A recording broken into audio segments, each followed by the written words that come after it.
Hey everybody, welcome to the Max Show. That's Massive Abundance Exposed, where we expose the secrets of badass entrepreneurs all over the world. My name is Chris Stafford, and we have got the most amazing guest today. This guy is super cool, out of Miami. That is Ralph Quintero. Ralph is a entrepreneur extraordinaire. Guy's a serial entrepreneur. He has started so many different companies, made a buttload of cash, and on top of it, the great businessproject.com is a website that everybody has to go to, thegreatbusinessproject.com. There's a blog, there's a forum you guys should definitely check out. There's a podcast. And the thing that I just love is he also has a magazine on iTunes. So I'm really looking forward to talking to Ralph. He's a really great guy, and let's get some great wisdom from him. But before we do, make sure you go to massiveabundanceinc.com, sign in, get all kinds of free goodies, and let's get started talking to Ralph. Hey, welcome everybody to the Max Show, and we are so honored today to have none other than Ralph Quintero in the house. How you doing, Ralph?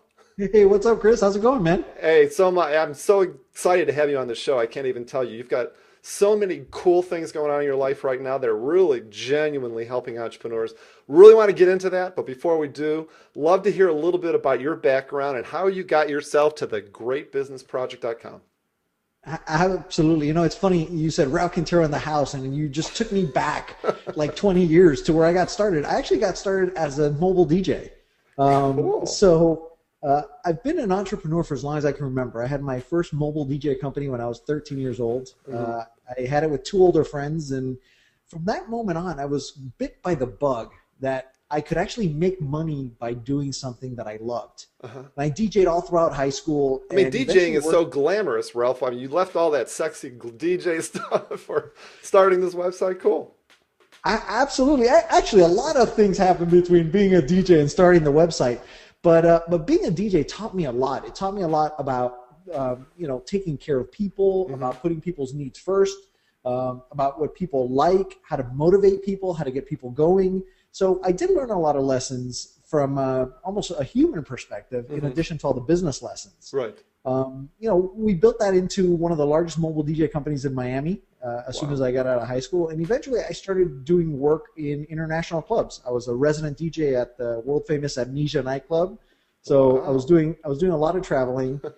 But I quickly realized that if I wanted a family life, DJing wasn't going to cut it. Working from 9 o'clock at night to 2 in the morning, or actually from 9 o'clock at night to 2, sometimes 6 in the morning, doesn't really lend itself to family life. So, my career took a little bit of a detour. I was still very passionate about music, and I went to work in the music industry on the equipment side. I went to work for a company called JBL, which some people may be familiar with. It's a big speaker company. Yep.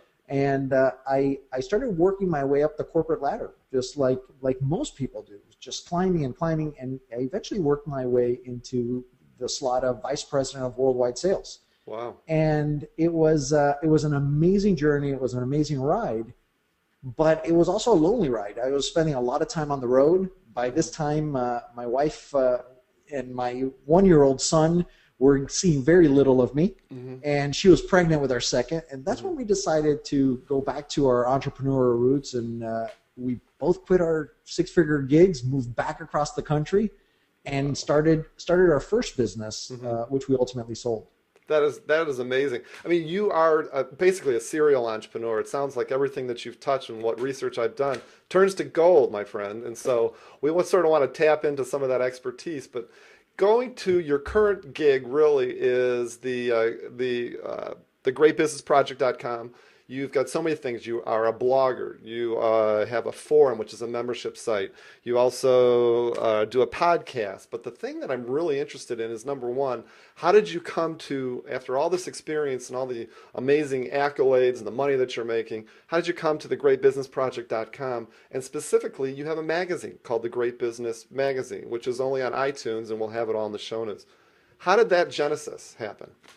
It's really interesting. I run another business called Baldwin Media, among some of the other businesses that we own. And Baldwin Media, at the time, and I'm taking you back like 2 years, was really exclusively working with clients to develop iPhone and iPad apps. We were doing a lot of digital media work, a lot of new media work, helping people set up digital properties, podcasts, websites, things like that. But I would say that 80% of our work was developing apps. And 2 years ago, I was on the phone. It was in January. I won't forget that, with a friend who had called me for some business advice. And when we hung up, he said, "Wow, thanks so much, Ralph. I really appreciate it." And we hung up, and I said, it's great that I've been able to help him out, but so many more people could benefit from the advice that I just gave him. Right. And that's when I decided to start the greatbusinessproject.com blog, just kind of as my way of giving back to the entrepreneur community as far as the things that I had learned, the things, the struggles that I had faced, how I had overcome them. And basically every time I'd get off the phone with somebody, I'd put up a little quick blog post and say, have you considered this? Have you thought about that? Kept doing it. It was kind of a little side project as Baldwin Media continued to grow. And last year, around this time, actually about a year ago, I was working on an app for a client, and we were talking to our Apple rep, and they said, it would be really interesting if you were to turn your blog into a magazine. And, I hadn't really given that much thought, and we started really looking into it, and we decided, hey, you know what? Why not? This is a great way to reach an audience, to do something that we're already doing as far as app development is concerned. So we fast-tracked the project. We started at mid-May, and we launched the Great Business Project magazine on the 4th of July. Independence Day, it's very appropriate, independence, entrepreneurship. And launched on the 4th of July. On the 7th of July, it became one of the top 10 business and investing magazines on the iTunes store. And we haven't looked back since. It's been an amazingly incredible ride. Right. I mean, the thing that I love about this magazine, is that it is just so content rich. I was just reading the current issue of the magazine, and there was a great article about chicken salad, which everybody has to go to. I just love that article. I can't tell you. But the cool thing about this, and I heard you say this in a prior interview, which I loved, is, to me, it's sort of filling a niche out there, because there's sort of, like you mentioned in the interview, there's a startup magazines, there's a startup people, and then you also have like the large corporations, Fortune 500 publications. But you've got this sort of like in the center. Can you explain that more to people? Absolutely. I mean, I saw this gap in the market because I was experiencing it myself, and a lot of great businesses are born that way. You look at something, you go, why isn't anybody dealing in this space? What I realized is that, just like you mentioned, on one end of the spectrum, you have magazines for the startup crowd. You have Entrepreneur, you have Inc., you have Startup Business, which are great if you're thinking about starting a business. Right. On the other end of the spectrum, you've got Forbes, Fortune, Harvard Business Review, which are amazing publications, and I get a lot out of them. But they're all written in corporate speak by corporate people, right? And they're all talking about 20 and 30 and $40 million rounds of financing and venture capital, and you just go, wait a second, that's not the reality for most entrepreneurs in this country. Right. The reality is that most of us are working our tails off. We're trying to meet payroll. We're trying to make investments in our company, but no one was really talking to us. So when we launched the Great Business Project magazine, our mission was to let's talk to the everyday entrepreneur, people just like us, and let's do it in a way like if we were having a conversation at a barbecue or at a bar and just relaxing. There's no need to bring in complicated language or any of that stuff. It's like, hey, this is what's working right now, and if you do this, these are the results you're going to get, and this is why. Right. I think that is amazing. The content is just amazing. I really am enjoying it. Now, going back to Baldwin, is it baldwinmedia.com? So that was sort of like the beginning of that. That is a consulting business that you're having, that you're helping entrepreneurs right now get apps online. Is that it? Absolutely. We have a couple. It's multifaceted, really. We do a couple things. We do app publishing, so we help entrepreneurs and businesses of all sizes really deploy apps for specific needs. So if you're thinking about getting an app for your business, we can help point you in the right direction. Well, we also help develop new media properties. So there's, as you know, because we're doing this right now, podcasting in 2013 is really big. Right. And we're working with a lot of companies, both large and small. We actually have a couple of Fortune 500 clients who we're helping to get podcasts underway and digital properties moving. So it really is, we used to call ourselves digital media consultants. Right. And now we're calling ourselves new media consultants because things are moving so quickly. I love that. That is so cool. One of the things about me that, entrepreneurs are always asking me, I have a real estate coaching business, I have a real estate sales business, I have a real estate investing business, and they're always saying, and you're doing a show too as well. And I look at you, Ralph, and I'm thinking to myself, my God, you've got the blogging, you've got Baldwin Media, you have the magazine, the forums, the blog. How do you do it all? You know what? I learned a long time ago that I can't do it all by myself. So I learned how to delegate effectively. I have an amazing team. I outsource a lot, Chris. I mean, that's one of the biggest tips that I can give anybody is outsource, outsource, outsource. Yeah. It's never been easier to do that. That's great. So you're really leveraging your time, which is amazing. I love that. You have gone through so much. One of the stories that you said, believe you were talking about your wife, which happened to me verbatim, Ralph, and that was, about your wife almost crying. And basically, I can't continue this corporate job. I'm just not going to do it anymore. I did the same thing. I was a PricewaterhouseCoopers. I was a CPA. I kept coming home like crying on the inside, like I can't do this job anymore. I mean, but the problem with all that is it really takes a lot of challenges. You have a lot of challenges, a lot of things going on, and you have a lot of pitfalls, and things don't necessarily all work out. We have a lot of realtors watching this right now. We have a lot of startup entrepreneurs that are saying, oh, sure, it's easy for Ralph to do that, but I have all these challenges. I have all this. What's one of the ways that you sort of overcome your challenges and sort of talk your mind out of that BS? I think for me is affirmations. I'm a big fan of affirmations in the morning. Affirmations, yeah. As a matter of fact, there's if you go to the site, I actually put together a post that has 80 affirmations for entrepreneurs. Ooh, cool. And probably for the last 10 years, because every morning I go through a 4.5 minute exercise where I've recorded myself going through 15 different affirmations, and it is just part of my daily routine, and that helps me to get into the right mindset. The second thing is you can plan all day long. You can do anything, you can think about things over and over again, but unless you put it into action, you're not going to get anything done, right? So I had these made. I give them out to my team. I give them out at speaking events, and it's a red bracelet that says "Take massive action." I love that. It's red because it signifies a sense of urgency, immediacy, and it's a reminder that no matter what you plan, no matter what you do, unless you actually take action on it, take massive action, you're not going to accomplish it. I love it. That's so cool because that's one of the things I talk about. There's a concept called Kaizen out there, which basically is taking small little steps, small little bites out of something to get you towards your goal that sort of gets over the fear and everything. So that's really consistent with the same message that I'm doing. That's really cool. But keep it in that same theme though. We all go through failures. I've gone through so many failures I can't even tell you, and I'm sure that you probably have, because it seems to me in my experience that all successful entrepreneurs have to deal with failures. How do you deal with it? Can you name a particular failure that you've had and how you overcame it? I will. It's interesting. Before I get into that, during the intro, you said it appears that everything you touch turns to gold.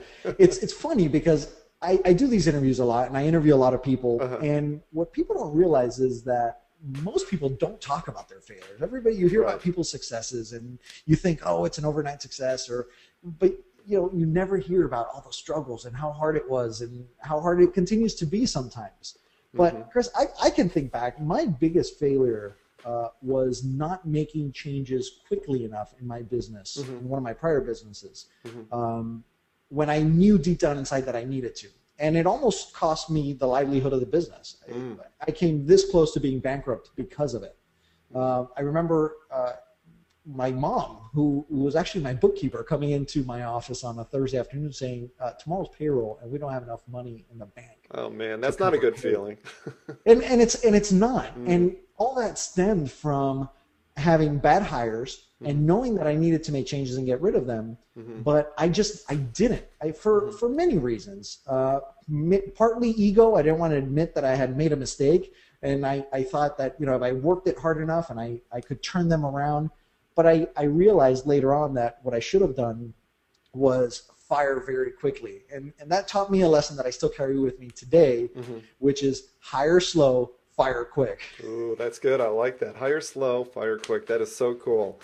Excellent. Well, you know, as entrepreneurs, sometimes we all, and this is why I really applaud what you're doing, Ralph. And as entrepreneurs, we're all basically on an island. You know, a lot of times we're just by ourselves. We're sitting in front of a computer. We're creating. We're trying to put together campaigns, whatever it is. So it's really difficult to sometimes stay motivated and stay, you know, really there. And conversely, too, you know, we all have these things that really bother us sometimes. What currently is like the biggest thing that just is driving you batshit crazy right now? I think it's people not being authentic. You know, I talk about authenticity a lot. We live in a world, in a social media world, where we are separated. It used to be 6 degrees of separation. Yep. I think nowadays it's more like 3 degrees of separation. And I have a good friend. His name is Chris Ducker. You may have heard of Chris. Chris and I talk about a concept called you know, not B2B, not B2C, but P2P. It's people to people. People to people. I like that. He's on the current cover of your magazine. Yeah, exactly. Exactly. Yeah. And people forget that you're doing business with people. Beautiful. And it drives me absolutely insane when somebody comes on Facebook or somebody comes on Twitter and they're constantly just trying to sell, just trying to push things down people's throats instead of adding value. That's what drives me absolutely crazy. The other thing that drives me crazy is when somebody says, oh, you can do it because you've got all this stuff and I can't. That's absolute bullshit. Right. If you want something bad enough, you're going to get it done. You just have to take action. Absolutely. Take action. I love that. Constant theme through this interview, people. So take that to heart. I love it, Ralph. Hey, listen, next big plans, big future thing. Like what would really push you into doing something really next big? What's your big plan?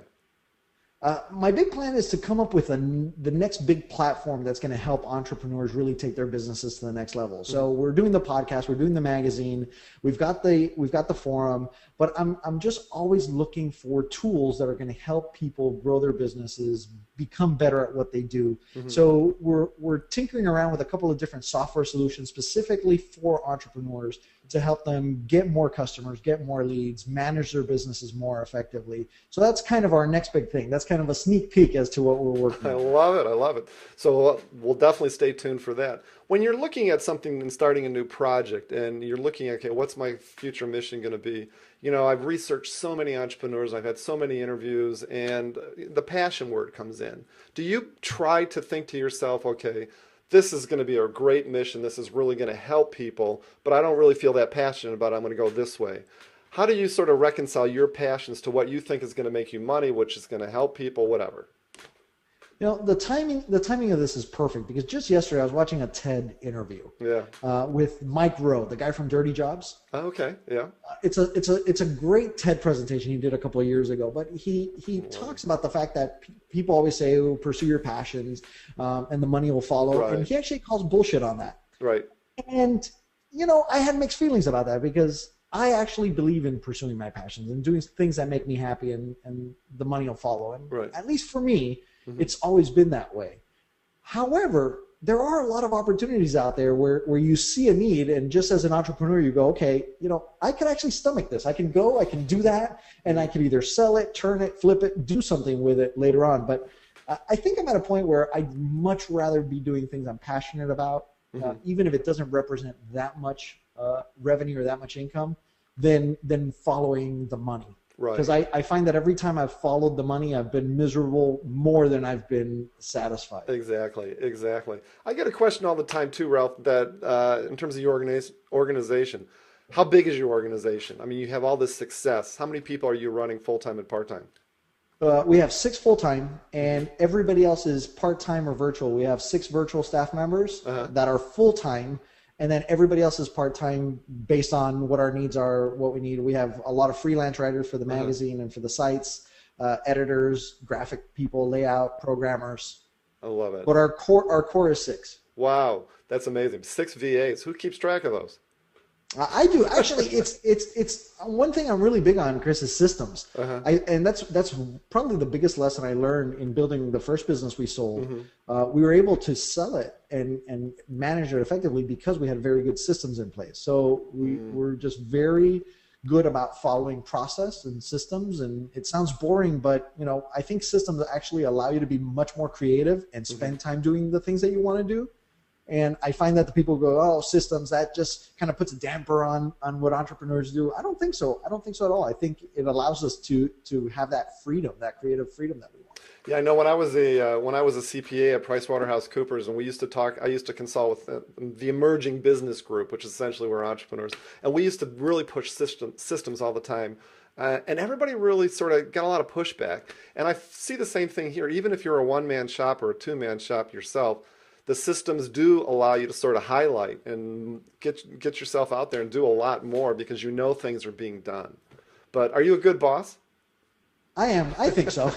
That sounded really egotistical. I think if you'd ask my staff, they'd say that I'm a good boss. I love people, Chris. I love working with good people. Mm-hmm. I love hanging out with good people. I've made it a practice my entire life to surround myself with other successful people, with motivated people, with driven people. Mm-hmm. So it's like a family around here. That's great. That's great. Well, you seem like a great guy, and I'd love to work for you as well, too. Hey, but everybody's going to ask me about those boxing gloves. You got to tell me about the boxing gloves. So those boxing gloves belonged at one point to Muhammad Ali. They're autographed by him. Let me see if I can get. I have them framed. Oh wow, that is awesome. With a picture of him during one of his greatest fights. And one of the things that I love about it is that it has his affirmations. Remember, I told you I'm big on affirmations. And right. It has like 5 of his affirmations, and the big one says, "I am the greatest," and it says, "I figured that if I said it enough, I would convince the world that I really was the greatest." And I don't think that anybody can argue right now that if you say the word Muhammad Ali, somebody's going to come out and say the world's greatest fighter. Absolutely. Whether he actually was or not, or whether you look at stats and you compare it to modern day fighters or anybody else, you may have somebody who on paper is a greater fighter. Yeah, but you're absolutely. never going to have anybody who's the greatest. I love that. That is so cool. Hey, listen, last question. I want to sort of wrap this up, and I do this with every guest. Ralph, you're sitting in an office, you've got a brand new employee or a startup entrepreneur, you have a brand new realtor that's sitting in your office, or a realtor that's been maybe in the business for 2-3 years. They really want to ramp their business up, and you can give them one piece of advice. Go for it. I'm going to have to default to take massive action. But since I've said that one so many times during this interview, I'd probably say never stop learning. I think that's a mistake that a lot of people make. They just continue to they just say, okay, I've hit this point, that's it. You know, technology has put us in a place where things are moving so fast. You actually have to stay on top of it. So that's what I would say. I would say never stop learning. Never stop learning. I love that. And that's one of the things I learned from Brendan Bouchard was that take some time every single morning, read, study, learn something new. That is amazing. And that is why you are truly a success, Ralph. We'll make sure that everybody gets to thegreatbusinessproject.com. Definitely get to iTunes and check out the Great Business Magazine. That was the Great Business Project magazine, I should say.